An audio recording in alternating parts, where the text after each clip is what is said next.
चलिए दोस्तों, आज जो आपको वीडियो दिया जा रहा है वो निर्वाचन से संबंधित है। अब निर्वाचन यानी कि संसद का भी यानी कि लोकसभा का भी चुनाव, विधानसभा का भी चुनाव, विधान परिषद का भी चुनाव और स्थानीय निकायों का भी चुनाव हो सकता है। तो निर्वाचन के बारे में आपको आज जानकारी दे रहे हैं। और निर्वाचन की पूरी प्रक्रिया जो अनुच्छेद है, अनुच्छेद 324 में पूरी की पूरी प्रक्रिया समाहित है। यानी कि पूरा का पूरा निर्वाचन का जो पूरी प्रक्रिया है या निर्वाचन जो पूरा का पूरा अनुच्छेद 324 में यानी कि पूरा का पूरा रखा ही गया है। तो अनुच्छेद 3 के अनुसार, अनुच्छेद 324 के अनुसार पूरी निर्वाचन की प्रक्रिया अपनाई गई है। लोकसभा की, विधानसभा की, स्थानीय निकायों की, विधान परिषद की, तो पूरा का पूरा अनुच्छेद 324 में है। तो अब चलिए देखते हैं कि निर्वाचन की प्रक्रिया भारतीय संविधान में किस प्रकार से वर्णित है। तो संविधान में आइएगा तो चूंकि भारत में जो व्यवस्था जो अपनाई गई है वो भारत में लोकतंत्र व्यवस्था अपनाई गई है। भारत में लोकतंत्र की व्यवस्था अपनाई गई है। और लोकतंत्र की व्यवस्था में जो भारत ने, चूँकि दो प्रकार की संसदीय व्यवस्था होती है, अध्यक्षात्मक भी होती है और संसदीय व्यवस्था भी होती है। तो संसदीय व्यवस्था, लोकतंत्र में कौन सी व्यवस्था अपनाई गई है? संसदीय व्यवस्था भारत ने अपनाई है। और संसदीय व्यवस्था, जो संसदीय व्यवस्था होती है, संसदीय व्यवस्था में प्रतिनिधियों की सरकारें होती हैं, यानी कि प्रतिनिधि सरकारें होती हैं। संसदीय व्यवस्था में प्रतिनिधि सरकारें होती हैं, प्रतिनिधि सरकारें होती हैं। अब ये जो प्रतिनिधि जो सरकारें होती हैं, अब प्रतिनिधि का चयन होगा। तो प्रतिनिधि का जो चयन होगा वो मतदान के माध्यम से होगा। यानी कि जो प्रतिनिधि होगा, इसका जो प्रतिनिधि होगा उसका चुनाव अप्रत्यक्ष तरीके से निर्वाचन के माध्यम से इसका चुनाव होगा। यानी कि अप्रत्यक्ष तरीके से होगा, अप्रत्यक्ष तरीके से, यानी कि इसका निर्वाचन होगा, तरीके से इसका निर्वाचन होगा, अप्रत्यक्ष तरीके से निर्वाचन होगा। अब चूंकि जब निर्वाचन होगा तो चुनाव को भी होगा। अब चुनाव में क्या होगा कि जो चुनाव होगा तो ये जो निर्वाचन होगा या चुनाव होगा, ये जो निर्वाचन या चुनाव होगा इसमें यानी कि मताधिकार का प्रयोग किया जाएगा। यानी कि मत का प्रयोग किया जाएगा, मताधिकार का प्रयोग होगा। और मताधिकार का जो प्रयोग होगा, मताधिकार के प्रयोग में भारतीय नागरिकों को मत देने का अधिकार प्राप्त है। यानी कि मताधिकार प्राप्त है। और ऐसे नागरिक जिनकी उम्र 18 वर्ष से अधिक है उन्हें वोट देने का अधिकार है।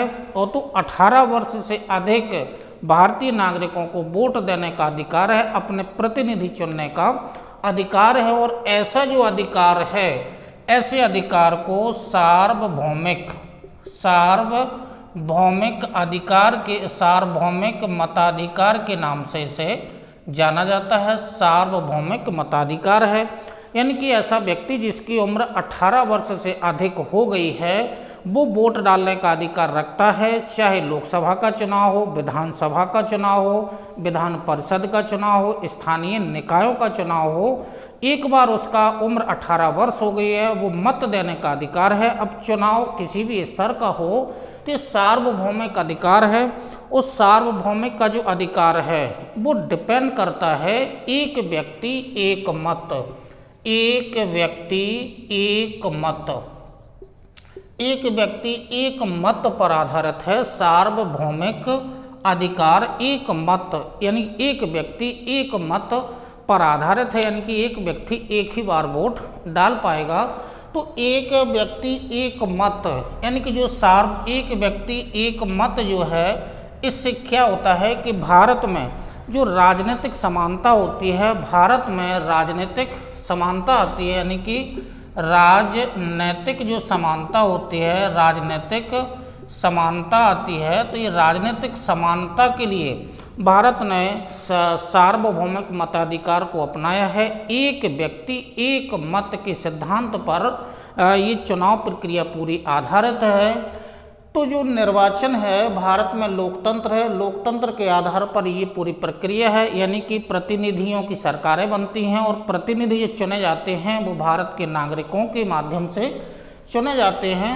अब चूंकि भारत में जो निर्वाचन हैं, जो निर्वाचन होते हैं वो अलग अलग यानी कि स्तर के होते हैं, यानी कि निर्वाचन के जो प्रकार होते हैं उसका प्रकार थोड़ा सा देख लीजिएगा।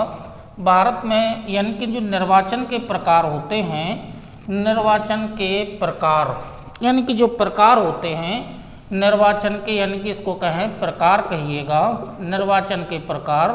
और निर्वाचन के जो प्रकार होते हैं, निर्वाचन 3 प्रकार का होता है।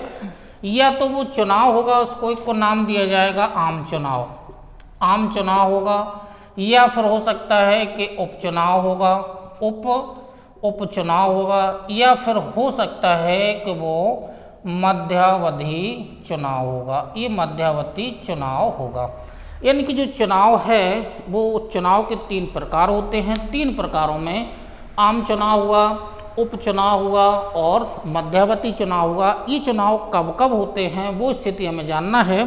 यानी कि किसी सरकार का या किसी सरकार का, चाहे वो केंद्र में हो, चाहे वो राज्य में हो, चाहे वो स्थानीय स्तर पर हो, उस सरकार का कार्यकाल चूँकि डिपेंड करता है, जो चुनाव के प्रकार हैं ये किसके आधार पर हैं, वो कार्यकाल के आधार पर हैं। तो यदि किसी सरकार का यानी कि जो शपथ ग्रहण की जो तारीख होती है उस तारीख से 5 वर्ष के अंदर ही अंदर नई सरकार का चुनाव निश्चित रहता है। नई सरकार, नई प्रतिनिधियों की सरकार निश्चित 5 वर्ष से पहले पहले चुनाव हो जाना चाहिए।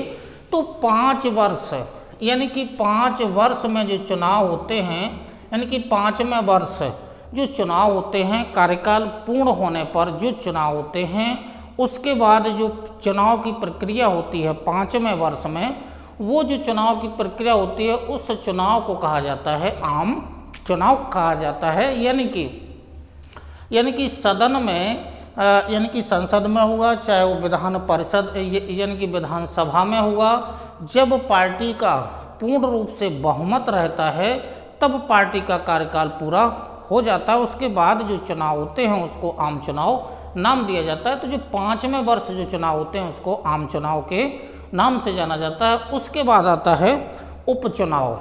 उपचुनाव की स्थिति तब बनती है कि या तो जो उस क्षेत्र का प्रतिनिधि है या तो उस प्रतिनिधि की मृत्यु हो जाए, आकस्मिक मृत्यु होने पर या अपने पद से इस्तीफा देने पर जो सीट खाली होगी तो निर्वाचन आयोग तय करेगा। यानी कि निर्वाचन आयोग जो होगा वो चुनाव की तिथियों से लेकर के अन्य प्रक्रिया जो होगी वो तय करेगा। तो जो उपचुनाव होते हैं वो सीट खाली होने पर, यानी कि प्रतिनिधियों की रिक्तियां होने पर ये जो चुनाव होते हैं, बीच में जो चुनाव होते हैं वो किसी भी वर्ष में हो सकते हैं, उसको नाम दिया जाएगा उपचुनाव, उसे नाम दिया जाएगा। और जो तीसरा प्रकार है वो अवधि के आधार पर या काल के आधार पर है, वो तीसरा जो चुनाव है उसको नाम दिया जाता है मध्यावधि चुनाव। अब मध्यावधि चुनाव की स्थिति बन सकती है, ये मध्यावधि चुनाव की स्थिति बन सकती है कि सदन में बहुमत ना होने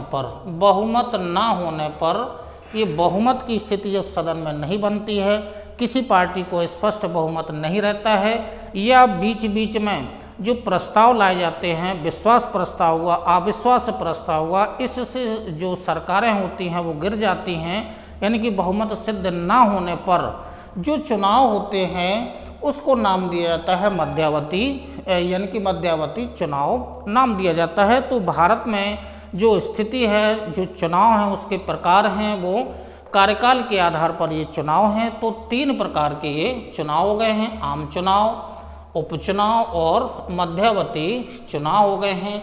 अब इसी के आगे प्रक्रिया देखिएगा कि निर्वाचन जो अनुच्छेद जो 324 में पूरी की पूरी प्रक्रिया दी गई है निर्वाचन की, वो स्थिति देखेगा कि जो निर्वाचन होगा, यानी कि भारत के किसी भी राज्य में या भारत के यानी कि लोकसभा का चुनाव होगा तो वो पूरे भारत में होगा। विशेष रूप से देखिएगा जो विधानसभाओं के चुनाव होते हैं, तो विधानसभाओं के चुनाव के लिए 2 राज्यों के, 4 राज्यों के, 6 राज्यों के या 2-3 राज्यों के चुनाव होंगे, बीच बीच में चुनाव होते रहते हैं। तो उस राज्य में ये जो स्थिति अभी काल के आधार पर आई थी, चुनाव की जो स्थिति आई थी कि कौन कौन से चुनाव होंगे, तो उसकी सूचना राष्ट्रपति द्वारा अधिसूचना जारी कर दी जाती है। बस राष्ट्रपति का यही काम हो गया। राष्ट्रपति को केवल किन किन राज्यों में चुनाव होना है केवल अधिसूचना जारी करने का कार्य रहता है। तो राष्ट्रपति के द्वारा केवल और केवल अधिसूचना जारी कर दी जाती है। तो राष्ट्रपति का केवल एक ही काम होगा, अधिसूचना जारी करना। राष्ट्रपति के द्वारा अधिसूचना जारी करने के बाद पूरा का पूरा जो कार्य है वो पूरा का पूरा दायित्व तो निर्वाचन आयोग पर आ जाता है। और निर्वाचन आयोग का गठन अनुच्छेद 324 में ही है। जो कुछ भी उसका कार्य या संगठन या संरचना जो भी है वो अनुच्छेद 324 में ही समाहित है। तो अधिसूचना के बाद निर्वाचन आयोग का पूरा कार्य आ जाता है। तो निर्वाचन जो आयोग होगा वो इसी अनुच्छेद 324 में ही है। पूरा संगठन संरचना जो भी होगा अब पूरा कार्य निर्वाचन आयोग का होगा। ठीक, अब निर्वाचन जो आयोग होगा, निर्वाचन आयोग करेगा तिथियों की घोषणा। अधिसूचना के बाद तुरंत कार्य होगा निर्वाचन आयोग का, और निर्वाचन आयोग का कार्य होगा तिथियों की घोषणा करना। अब यदि राज्य छोटा है, क्षेत्रफल के आधार पर राज्य छोटा है, जहां एक ही डेट में चुनाव कराना संभव है, तो वहाँ एक ही दिन में सभी विधानसभाओं की सीटों के चुनाव की घोषणा कर दी जाएगी। या फिर ऐसा भी हो सकता है कि राज्य का विस्तार ज़्यादा है, एक ही दिन में चुनाव कराना संभव नहीं है, तब निर्वाचन आयोग पद्धति अपनाता है, वो चरणों में चुनाव करवाता है। तो चरण वाइज 2 चरण में, 4 चरण में, 5 चरण में, 6 चरण में, जैसे अभी वर्तमान में उत्तर प्रदेश में 7 चरणों में चुनाव हो रहे हैं, तो वो चरणबद्ध डेटों की घोषणा कर देगा। अब जैसे ही तिथियों की घोषणा होगी, तो अब तिथियों की घोषणा में बहुत सारी तिथि होती हैं, उन तिथियों में क्या क्या होगा। और यहाँ पर एक और देख लीजिएगा, जैसी तिथियों की घोषणा होती है, चरणबद्ध तरीके से चुनाव की डेट यदि आती है, तो यहाँ से जैसी डेट की घोषणा हुई तो यहाँ पर प्रत्याशियों के चयन की प्रक्रिया शुरू हो जाती है। और प्रत्याशियों की चयन की प्रक्रिया ये निर्वाचन आयोग का काम नहीं है, ये कार्य किसका होगा? ये कार्य जो होता है वो पार्टी का कार्य होता है। जो भी क्षेत्रीय पार्टियां हैं या जो रजिस्टर्ड जो पार्टियां हैं या जो अन्य पार्टियां, यानी कि जो पार्टियां होती हैं वो अपने अपने प्रत्याशियों का यानी कि चयन करने की वो प्रक्रिया शुरू कर देते हैं। यदि चरण में है तो वो चरणबद्ध प्रत्याशियों की घोषणा होगी, और यदि एक ही दिन में है तो वो प्रत्याशियों, ये काम रहता है, ये पार्टी का काम रहता है प्रत्याशियों का चयन। अब पार्टी प्रत्याशियों का चयन किस समीकरण के द्वारा करती है? तो या तो हो सकता है कि जो पहले से उम्मीदवार जीता होता है या तो उसी को टिकट दे दिया जाता है, या फिर जातीय समीकरण लगाए जाते हैं, या अन्य यानी कि विकास को मुद्दा बना करके टिकट दिया तो टिकट देने का काम चूँकि पार्टी का है। अब कैसे टिकट देते हैं प्रत्याशियों को, ये प्रक्रिया वो ही जाने, पार्टी वाले ही जाने कि किस आधार पर वो अपने प्रत्याशी को यानी कि टिकट देते हैं, ये प्रक्रिया वो ही जाने। जैसी तिथियों की घोषणा होती है तो इन जैसी तिथियों की घोषणा होती है तो जो कैंडिडेट होते हैं, जो भावी उम्मीदवार होते हैं, वो राज्य की राजधानियों में अपना अपना जमावड़ा लगा देते हैं, और वहाँ से टिकट मिल गई तो ठीक है, नहीं मिली तब भी ठीक है। तो ये प्रत्याशियों का चयन पार्टी का काम है, किस समीकरण किस आधार पर उनको टिकट दिया गया है वो पार्टी का कार्य रहता है। ये निर्वाचन यानी कि चुनाव आयोग का कार्य नहीं रहेगा। अब यहाँ से जो तिथियों की घोषणा होती है, तिथियों की घोषणा में जैसी तिथियों की घोषणा हुई, अधिसूचना हुई, राष्ट्रपति की अधिसूचना, वैसे ही जिन जिन राज्यों में चुनाव होना है उन राज्यों में एक धारा लगा दी जाती है जिसका नाम है धारा 144 है। और ये जो धारा है ये सीआरपीसी की धारा है, सीआरपीसी की धारा है।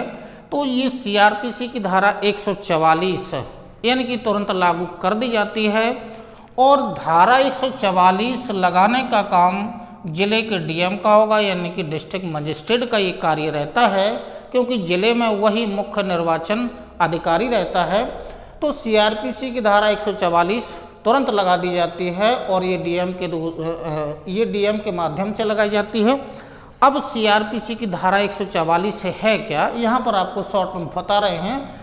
जैसे सीआरपीसी की धारा 144 लागू हुई या धारा 144 लागू हुई, तो ये जो धारा, केवल जो धारा 144 है, इसका मतलब ये नहीं है कि केवल चुनाव होंगे तभी धारा 144 लगाई जाएगी, ऐसा कुछ नहीं है। 144 जो धारा होती है वो विपरीत परिस्थितियों में भी लगाई जा सकती है। दंगों को रोकना हुआ या जो महामारियों का जो काल हुआ, इसमें भी धारा 144 लगाई जा सकती है। मतलब क्या हुआ, भीड़ को एकत्रित होने से रोकना है, यानी कि 4 या 5 से अधिक लोग एक स्थान पर एकत्रित नहीं हो सकते हैं, तो ये धारा 144 है, भीड़ को रोकने का काम इसका है। और इस जो दूसरा कार्य, सुरक्षा कर्मियों को केवल हथियार रखने का यानी कि अनुमति होती है। जो आम नागरिकों के पास जो हथियार होते हैं, लाइसेंसी जो हथियार होते हैं, वो यानी कि पहले ही जमा करवा लिए जाते हैं। अब जो सुरक्षा कर्मी लगे होते हैं, केवल उन्हें ही हथियार रखने की केवल अधिकार अनुमति होती है। आम नागरिकों को हथियार, चाहे वो लाइसेंसी हो, उनको जमा करवा लिया जाता है। और जो धारा 144 होती है, उसका मुख्य कार्य यही है कि उस क्षेत्र में शांति व्यवस्था को स्थापित करना है। तो ये जो सीआरपीसी की धारा 144 है, ये इसके कुछ मुख्य कार्य आपको बताए गए हैं। और यदि धारा 144 का उल्लंघन होता है, यानी कि मतलब ये है कि जैसे अधिसूचना जारी होती है, पूरा का पूरा यानी कि जो भी कार्य होता है पूरा का पूरा प्रशासन के हाथ में आ जाता है। ये जो यानी कि जो राजनीतिक व्यक्ति होते हैं, उनका किसी प्रकार का कोई हस्तक्षेप मान्य नहीं होता है, पूरा का पूरा प्रशासन का कार्य ही रहता है। तो शांति व्यवस्था बनाए रखना है। अब ऐसी स्थिति में यदि आचार संहिता जो 144 है, इसका उल्लंघन यदि किया जाता है किसी प्रत्याशी के द्वारा, तो प्रत्याशियों के द्वारा तो बहुत सारे उल्लंघन कर लिए जाते हैं, यानी कि निर्वाचन आयोग की गाइडलाइन के अनुसार यानी कि वो नहीं चल पाते हैं, उनके द्वारा उल्लंघन कर लिए जाते हैं। और इस प्रकार और विशेष दंड देने का प्रावधान भी नहीं है। तो यदि धारा 144 का उल्लंघन होता है, तो इसमें ये है कि धारा 144 का उल्लंघन होने पर ये है कि 2 माह यानी कि जो धारा होती है, वो धारा का उल्लंघन होगा। या पहले ये देख लीजिएगा कि जो धारा लागू हुई है, जिस तारीख से धारा लागू हुई है, वो जो धारा प्रभावी उस क्षेत्र में रहेगी वो 2 माह तक रहेगी, ये 2 माह तक। और यदि ऐसी स्थिति में धारा लगाई गई है कि उस क्षेत्र में दंगा फसाद की स्थिति शांत नहीं हो रही है, दंगा फसाद होने की फिर से संभावना है 2 वर्ष के बाद भी, तो ऐसा हो सकता है कि अधिकतम यानी कि 6 माह के लिए फिर उसे बढ़ा दिया जाता है। अब यदि इस बीच में 144 का उल्लंघन होता है, तो 144 का उल्लंघन होने पर, धारा 144 का यानी कि उल्लंघन होने पर सजा का भी प्रावधान है। और सजा का प्रावधान ये है कि उस व्यक्ति को यानी कि उस व्यक्ति को 6 माह का कारावास भी हो सकता है। 6 माह का, चूँकि कारावास सादा ही रहेगा, 6 माह का कारावास प्लस जुर्माना। अब इनमें से दोनों स्थितियां बन सकती हैं, 6 माह का कारावास या फिर जुर्माना, दोनों एक साथ लगाए जाते हैं, या फिर दोनों में से किसी एक को अपना लिया जाता है। तो ये डिपेंड करता है डीएम के ऊपर। तो जैसे ही अधिसूचना जारी हुई राष्ट्रपति के द्वारा, उस क्षेत्र के प्रत्येक जिले में ये धारा 144 प्रभावी हो जाती है, यानी कि लागू कर दी जाती है। तो ये धारा 144 है। तो धारा 144 का पहले आपको बता दिया गया है, कोई ज़रूरी नहीं है कि उस क्षेत्र में चुनाव हो तभी धारा 144 लगाई जाए। तो इसके अनुसार जो धारा 144 है वो सीआरपीसी की ही धारा है, जिसके अंतर्गत अभी आपको बताया गया है 6 महीने की कारावास और जुर्माना। धारा 151 और 107 के तहत दंड का ये प्रावधान है। तो दंड देने का प्रावधान जो धारा सीआरपीसी के 151 और 107 के अनुसार ही उनको दंड दिया जाता है। तो दंड में कोई ऐसा प्रावधान विशेष नहीं है। अब जो होती है, तो तिथियों की घोषणा होने से पार्टी के प्रत्याशियों का चयन पार्टी अपना अपना प्रारंभ कर देती है, और आयोगों का काम अपना ये रहता है। इधर दूसरा काम इनका रहेगा। अब तिथियों की घोषणा चरण होगा। अब इसमें ये रहता है कि यदि चरणबद्ध हुआ तो तिथियों की घोषणा चरणबद्ध तरीके से ही की जाएगी। तो पहले आती है नामांकन की तिथि, और नामांकन की तिथि के बाद जांच की तिथि होती है, जांच की तिथि उसके बाद नाम वापस की भी तिथियां। तो ये जो तिथियां होती हैं, जितनी भी तिथियां हैं, ये तिथियां जिस दिन तारीखों की घोषणा होती है एक विशेष क्षेत्र के चुनाव के लिए, या जो चरणों में हुआ है तो, या चरणों में नहीं है, किसी छोटे से राज्य में एक ही दिन में चुनाव है, तो ये तिथियां एक ही दिन घोषित कर दी जाती हैं। तो नामांकन की तिथि है, नामांकन की तिथि के बाद जांच की तिथि, और जांच की तिथि के बाद नाम वापस लेने की तिथि होती है। तो यहाँ पर जो नामांकन तिथि है, इस नामांकन जो तिथि है, इस नामांकन तिथि जब जो प्रत्याशी होते हैं, पार्टियों के प्रत्याशी भी नामांकन कर सकते हैं, निर्दलीय भी अपना नामांकन कर सकते हैं। तो नामांकन में ये होगा कि नामांकन के साथ में एक राशि जमा होती है जिसका नाम होता है जमानत राशि। ये जमानत राशि जमा होती है। अब चूंकि जमानत राशि लोकसभा के चुनाव में अलग होती है, विधानसभा में अलग होती है, स्थानीय स्तर पर अलग अलग होती है। तो ये जो जमानत राशि होती है, जमानत राशि के बारे में थोड़ा सा देख लीजिएगा।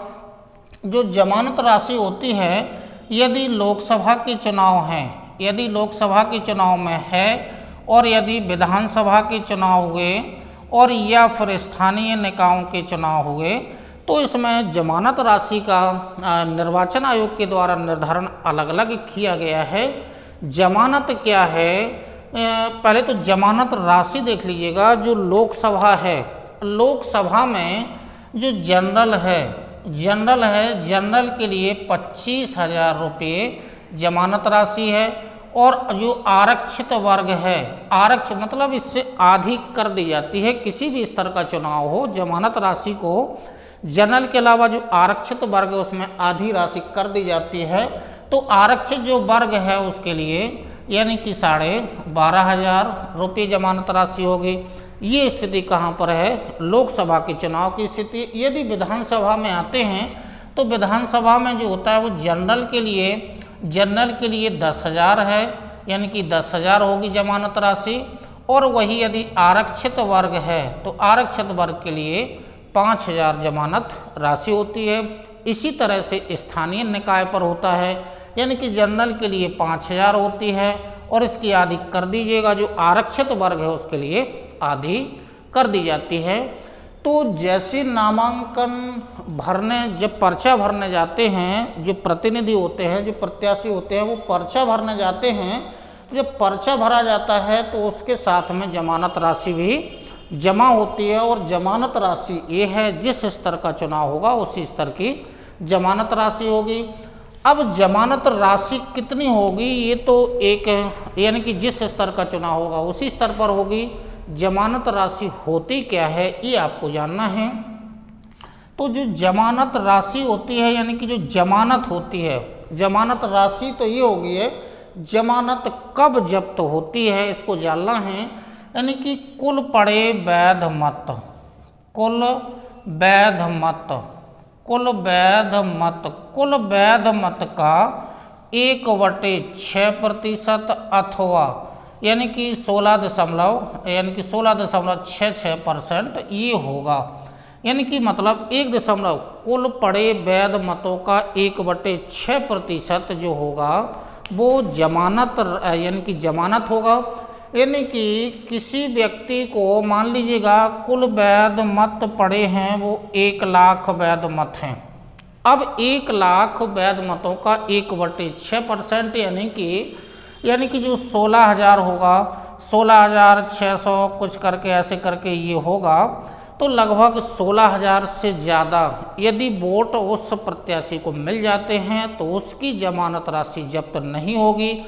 यदि इससे कम जो कुल वैध मत पड़े हैं उनका इससे कम यदि प्राप्त होता है तो जमानत राशि यानी कि जो चुनाव आयोग के फंड में जमा कर दी जाती है, चुनाव आयोग के पास जमा कर दी जाती है। तो ये जमानत राशि है, एक कुल पड़े वैध मतों का 1/6% उस प्रत्याशी को मिलना चाहिए। इससे कम वोट आए तो जमानत जो राशि आपने पर्चा भरने के समय जमा की थी वो आपकी जब्त हो जाएगी।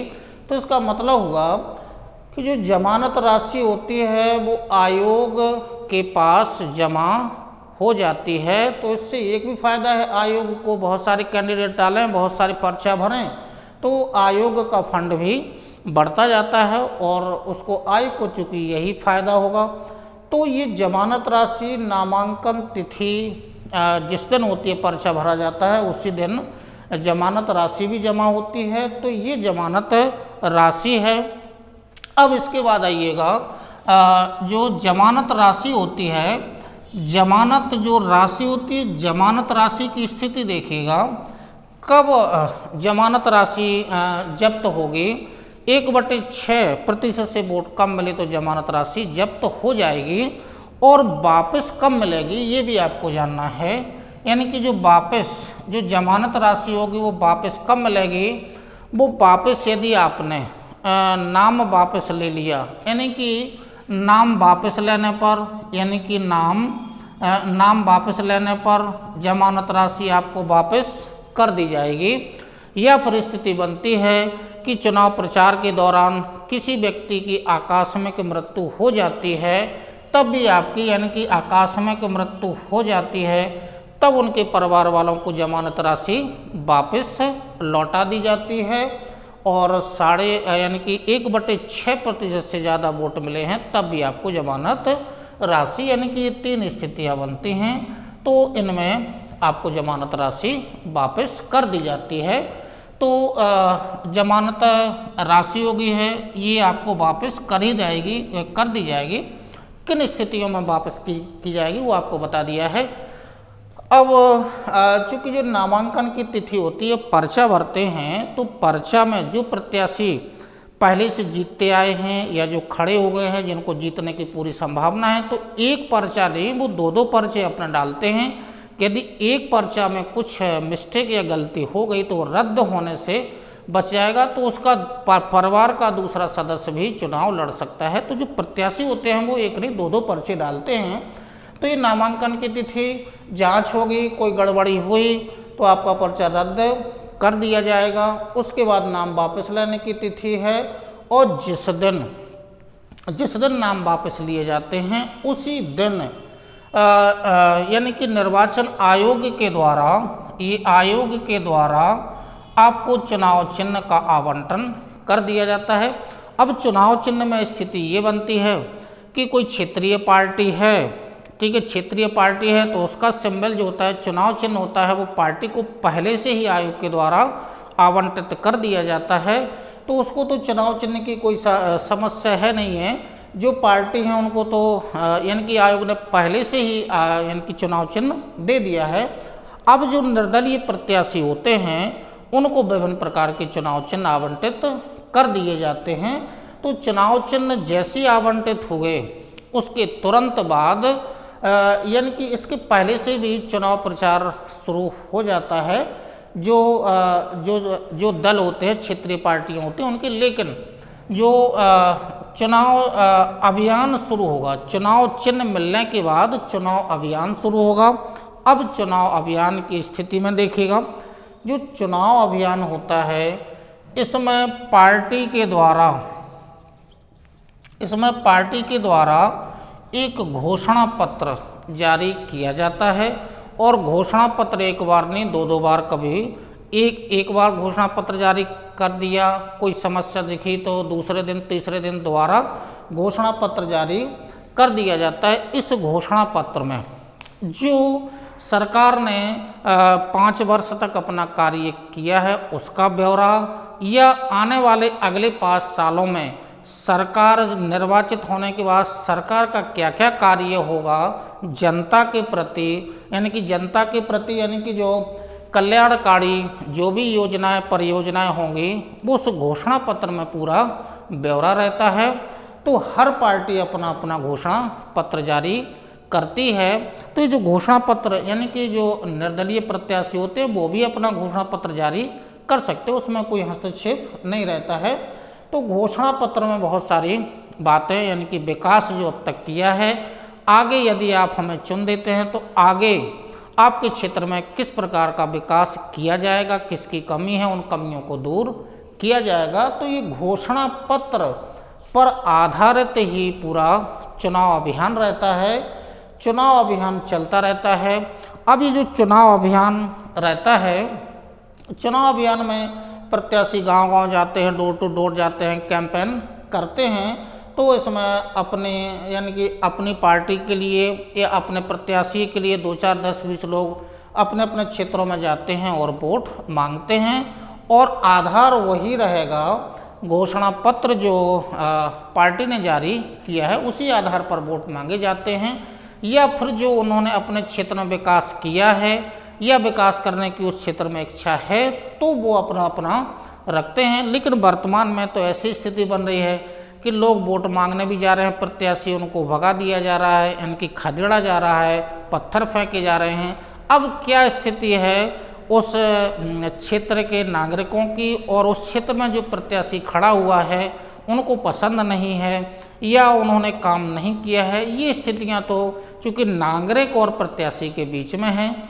तो ये भी है कि यदि प्रत्याशी ठीक नहीं है तो आयोग ने एक अलग से ऑप्शन भी बनाया हुआ है, और वो ऑप्शन जो है वो नोटा का ऑप्शन भी दिया हुआ है।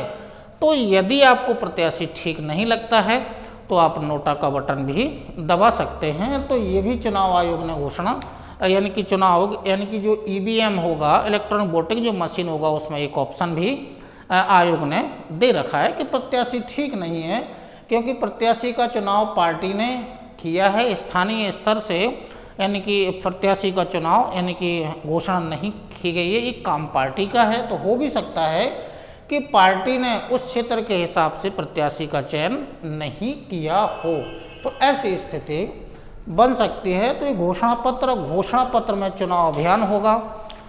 उसके बाद वोट डालने की तिथि तो पहले ही घोषित की गई है, उसके साथ साथ में प्रक्रिया होती है। तो जिस दिन वोट डाले जाते हैं महत्वपूर्ण दिन वही रहता है कि सुबह 7 बजे से लेकर के 6 बजे तक या 5 बजे तक जिस पार्टी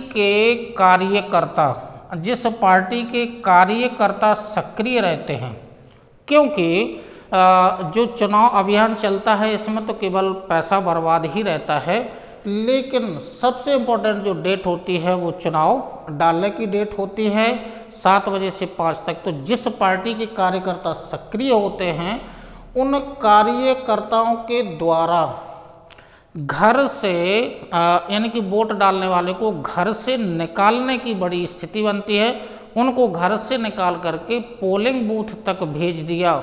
ये जो प्रक्रिया होती है घर से पोलिंग बूथ तक की प्रक्रिया होती है, यही सबसे बड़ी प्रक्रिया होती है। जो कार्यकर्ता सक्रिय रहते हैं तो वो यानी कि इस बीच में बस इसी बीच में चुनाव संपन्न कर दिया जाता है, किसको वोट देना है, क्या क्या करना है। स्थानीय स्तर की बात हो तब तो चूँकि समस्या जटिल रहती है, तो उसको जो वोट डालने जा रहा है उसको समझाने में बड़ी दिक्कत होती है, क्योंकि वो पहले से ही बस जाते हैं कि हमें इनको अपने गांव के इनको वोट देना है। लेकिन लोकसभा और राज्यसभा के जो यानी कि जो विधानसभा के चुनाव होते हैं इसमें, और मुख्य रूप से गांव की जो महिलाएं होती हैं उनको तो केवल ये बोल दिया, रास्ते में ही बोल दिया कि इनको वोट देना है, इस नंबर के बटन को आपको दबाना है, तो वो उसी को दबा करके चली जाती है, उन्हें कोई ऐसी समस्या नहीं। तो ये जो कार्यकर्ता होते हैं गांव क्षेत्र में या शहरी क्षेत्र में, कार्यकर्ता यदि सक्रिय हैं तो वोट डालने का उस पार्टी का प्रतिशत बढ़ जाता है, ये बात बिल्कुल तय है, क्योंकि उनके पास साधन वगैरह यदि उपलब्ध करा दिए जाए तो बहुत अच्छी बात है। घर से यानी कि घर से उस नागरिक को उठा करके पोलिंग बूथ तक केवल भेजने की स्थिति रहती है। तो एक कार्यकर्ता सक्रिय हुए तो उस पार्टी का या उस प्रत्याशी का वोट बैलेंस बढ़ जाता है। तो यही प्रक्रिया ज़्यादा इम्पोर्टेंट रहती है, और इस प्रक्रिया में गांव के वो युवक ज़्यादा योगदान देते हैं जो 18 वर्ष के नहीं हुए हैं, अभी उनको वोट डालने की स्थिति नहीं बनी है। जो यानी कि 18 वर्ष से कम के हैं उनको कहा गया है कि जो चुनाव है ये यानी कि महापर्व है, इसी महापर्व का वो आनंद लेते हैं और कैसे लेते हैं, गाड़ी मोटरसाइकिल लेकर के, और उसी दिन वो मोटरसाइकिल चलाना सीख जाते हैं। कुछ ऐसे भी रहते हैं कि जो जानते हैं चलाना, लेकिन उसी दिन चुनाव वोट डालने के दिन ही वो मोटरसाइकिल चलाना सीख जाते हैं, क्योंकि उनको एक उत्सव के रूप में रहता है, उनको उठाना है, फिर उनको उठाना है। तो ये जो कार्यकर्ता होते हैं या जो 18 वर्ष से कम के हैं, वो मोटरसाइकिल चलाना तो सीख ही जाते हैं वोट डालने की तिथि में। अभी वोट डालने की पूरी प्रक्रिया होती है, लाइन में लगो, वहाँ पर जाओ, फीटासीन अधिकारी वगैरह ये सब होता है, स्याही वगैरह चिन्ह वगैरह लगाइएगा। उसके बाद जो मतगणना होती है, ये मतगणना की तिथि भी चूँकि पहले से फिक्स रहती है कि इस दिन मतगणना होगी, तो मतगणना जिस दिन होती है उस मतगणना में अब जो प्रत्याशी हैं उनको बहुमत मिलता है, यानी कि जितने प्रत्याशी खड़े होंगे उनमें से कोई एक प्रत्याशी विजय हुआ तो ये बहुमत का अर्थ ही है कि बहुत वोट पड़े, बहुमत का अर्थ ही है बहुत वोट पड़े। अब बहुत वोट पड़े, जिस प्रत्याशी को ज़्यादा वोट मिलेंगे वही प्रत्याशी विजयी होगा। तो ये जो बहुमत जो शब्द आया है, ये मतगणना के बाद जिस प्रत्याशी को ज़्यादा वोट मिलते हैं, यहाँ के लिए बहुमत शब्द यहाँ पर यानी कि शब्द आया है बहुमत का। बहुमत की प्रक्रिया चूँकि चलती है, सदन में चलती है, लोकसभा में भी चलती है, राज्यसभा में चलती है, विधान सभाओं में भी चलती हैं, तो वहाँ के जो बहुमत होते हैं वो बहुमत इस बहुमत से भिन्न होते हैं। यहाँ तो जो बहुमत होता है वो साधारण बहुमत होता है, या फिर जो होता है वो स्पष्ट बहुमत होता है। साधारण बहुमत या स्पष्ट बहुमत से प्रत्याशी जीता है। तो साधारण और स्पष्ट ये दो बहुमत यहाँ पर प्रत्याशियों में लगाए जाते हैं। तो साधारण बहुमत हुआ कि मतलब जैसे 1000 वोट हैं, किसी प्रत्याशी को 400 वोट मिले तो वो साधारण यानी कि जीता तो वही है, लेकिन उसे बहुमत मिला है 50% से कम मिला है, तो साधारण बहुमत से है।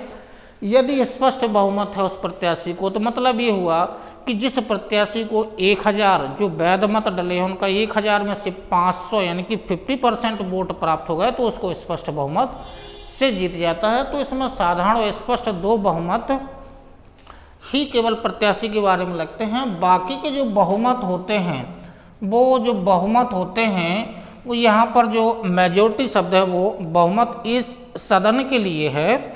अब सदन में चूँकि जब कोई भी विधेयक सदन में लाया जाता है, जिसको अधिनियम आगे जा कर के बनना है, तो कोई भी विधेयक लाया जाता है तो विधेयक में यहाँ पर जो सदन में प्रक्रिया अपनाई जाती है, तो जो बहुमत हैं वो यहाँ पर 4 प्रकार के होते हैं।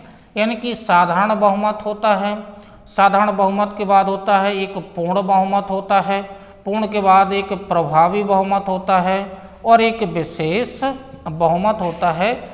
तो ये जो बहुमत आए हैं वो बहुमत केवल किसके लिए हैं, ये सदन के लिए प्रयोग किए जाते हैं। यहाँ पर जो बहुमत बहुत वोट पड़े, ये बहुमत साधारण बहुमत और स्पष्ट बहुमत, व्यक्ति चाहे 1 वोट से जीते यानी कि व्यक्ति विजयी होगा। तो ये जो बहुमत है यहाँ पर प्रत्याशियों के लिए है, और ये जो बहुमत है ये सदन की यानी कि प्रक्रिया में है और ये विधेयक से संबंधित हैं। तो ये बहुमत चूँकि यहाँ पर ये है। अब जब बहुमत किसी प्रत्याशी को ज़्यादा वोट मिले हैं वो प्रत्याशी विजयी होगा। अब ये स्थिति जो बनी है, ये पूरी प्रक्रिया बनी है, ये पूरा कार्य मतगणना तक, और मतगणना के बाद जिस प्रत्याशी को ज़्यादा वोट मिले होंगे उस प्रत्याशी को विजयी घोषित करने का काम भी किसका रहेगा, ये निर्वाचन आयोग का रहेगा। एक प्रमाण पत्र दे दिया जाएगा तो व्यक्ति विजयी हो जाएगा। तो अब इसके बाद जो निर्वाचन आयोग है, इस निर्वाचन आयोग को थोड़ा सा देख लीजिएगा। निर्वाचन आयोग यानी कि हम जो केंद्रीय निर्वाचन आयोग की बात करें, तो जो केंद्रीय निर्वाचन आयोग के पूरे गठन की प्रक्रिया अनुच्छेद 324 में ही है। तो जो निर्वाचन आयोग है, संविधान के अनुच्छेद 324 में स्पष्ट लिखा है कि जो आयोग होगा वो 1 सदस्यीय एकल होगा या बहुसदस्यीय भी हो सकता है। तो यानी कि जो एकल भी हो सकता है, एकल भी, या फिर बहु सदस्यीय भी हो सकता है। तो एकलीय व्यवस्था यानी कि अक्टूबर यानी कि 1993 तक तो भारत में केवल एक ही आयोग रहते, यानी कि मुख्य निर्वाचन आयुक्त ही रहते थे। लेकिन 1993 के बाद इसे बहुसदस्यीय बना दिया गया है। यानी कि बहुसदस्यीय का मतलब ये होगा कि एक मुख्य होगा और दो जो अन्य होंगे वो अन्य आयुक्त होंगे। ये अन्य आयुक्त होते हैं। तो यानी कि 3 सदस्यीय आयोग 1993 से बना दिया गया है। अभी जो आयोग होता है, जितने भी आयुक्त होते हैं, इनका यानी कि नियुक्ति करने का अधिकार केवल किसको है? राष्ट्रपति को है। हटाने का अधिकार भी है, वो प्रक्रिया चूंकि अलग है। जो इनकी अर्हता होती है, जो आयुक्त होते हैं केंद्र में हैं यदि, यानी कि जो केंद्र का आयोग है उसमें ये 65 वर्ष तक या फिर 6 वर्ष तक, अब इनमें से जो भी अधिक हो जाए वो अपना कार्य, इनका कार्यकाल है 65 वर्ष तक या 6 वर्ष तक के लिए इनकी नियुक्ति की जाती है। तो केंद्र में एक मुख्य निर्वाचन आयुक्त और 2 अन्य आयुक्त 1993 के बाद ये व्यवस्था बना दी गई है। और आयोग का जो मुख्य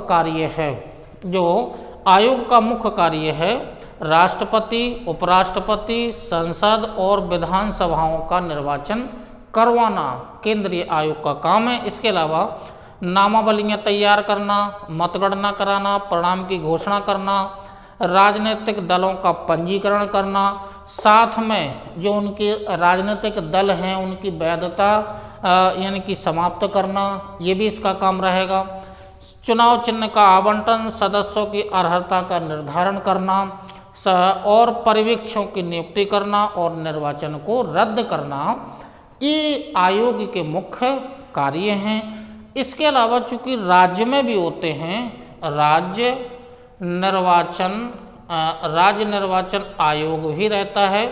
तो राज्य निर्वाचन आयोग का जो मुख्य कार्य होगा, चूंकि राज्यपाल के द्वारा, यहाँ पर राष्ट्रपति के द्वारा, यहाँ पर राज्यपाल के द्वारा इनकी नियुक्ति होगी, हटाने का अधिकार भी उन्हीं को है।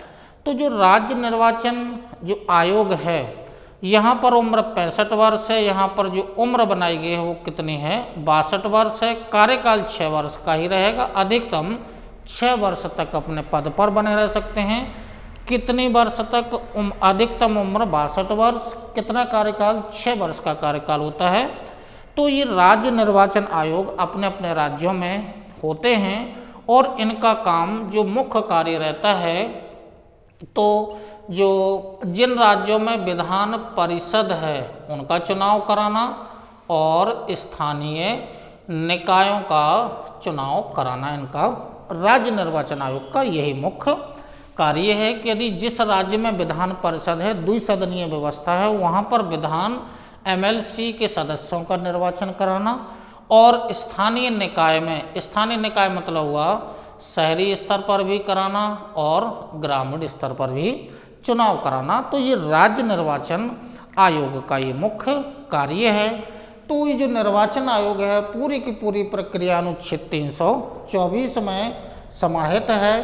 तो एक जो निर्वाचन से संबंधित जो भी आपको जानकारी दी गई है अनुच्छेद 324 के अनुसार संविधान में ये वर्णित है।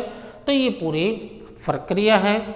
ठीक है, तो ये आज आपको वीडियो निर्वाचन से संबंधित आपको वीडियो दिया गया है। चूँकि वर्तमान में भारत के 5 राज्यों में निर्वाचन का कार्य चल रहा है, उसी क्रम में ये आपको वीडियो दिया गया है। तब तक के लिए नमस्कार, धन्यवाद, जय हिंद।